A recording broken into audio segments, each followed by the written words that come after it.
To remove text effect on the caption in Samsung Galaxy S23 Ultra, swipe down the top of the screen and then tap setting icon.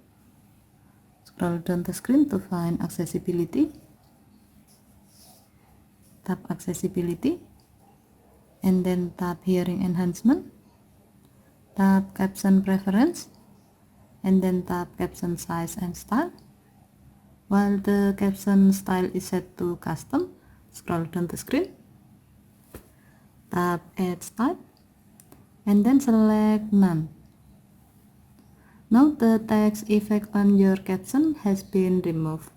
As a note, if you have set to enable the caption, the setting will be applied to live caption and other apps that support the caption preferences. Okay, thank you for watching. Have a nice day.